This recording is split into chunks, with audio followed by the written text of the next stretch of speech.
કેશોદમાં કેન્દ્રીય મંત્રી સી.આર. પાટીલની ઉપસ્થિતિમાં જળ સંચય જળ ભાગીદારી જન આંદોલન કાર્યક્રમ યોજાયો।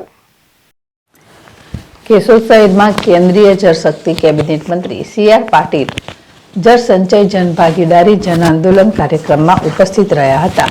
કાર્યક્રમનો પ્રારંભ દીપ પ્રાગટ્ય કરી કરવામાં આવ્યો હતો।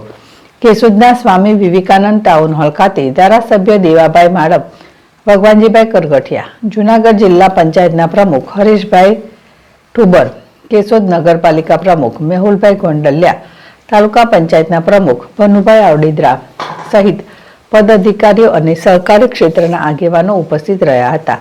સૌરાષ્ટ્રમાં જળ સંચય અને પ્રાકૃતિક ખેતી સાથે ગીર ગાયનું સંવર્ધન કામગીરીમાં નામના ધરાવતા જામકા ગામના ખેડૂત પરસોત્તમભાઈ દ્વારા માહિતી આપી મેળવેલા ફાયદાઓની વાત કરી ઉપસ્થિત સૌને જળ સંચય કરવા અપીલ કરી હતી। કેન્દ્રીય મંત્રી સી.આર. પાટીલ પોતાના વક્તવ્યમાં જણાવ્યું હતું કે જળ સંચય જન ભાગીદારી યોજના સ્ત્રોતોના રક્ષણનું જ નહીં, ભાવિ પેઢીને સમૃદ્ધ જળવારસો આપવાનું માધ્યમ પણ બનશે। વરસાદના પાણીના એક એક ટીમ્પાનું ભૂગર્ભમાં સંગ્રહ કરીને ભૂગર્ભ જળ સ્તર ઊંચો લાવવાના આયોજનનો હેતુ છે।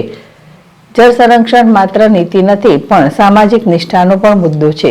જળ સંચયની યોજના જળ સ્ત્રોતો અને પર્યાવરણના રક્ષણ માટે જ નહીં, પણ ભાવિ પેઢીને સમૃદ્ધ જળવારસો આપવાનું માધ્યમ બનશે તેવું જણાવ્યું હતું। જૂનાગઢ જિલ્લામાં 1200 જેટલા જળ સ્ત્રોતો ઊભા કરવાનો સંકલ્પ કરવામાં આવ્યો છે, જેને આવકારી અભિનંદન આપ્યા હતા।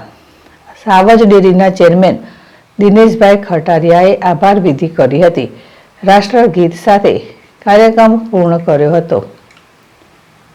ગોવિંદ હડિયા, ZSTV, કેશોદ।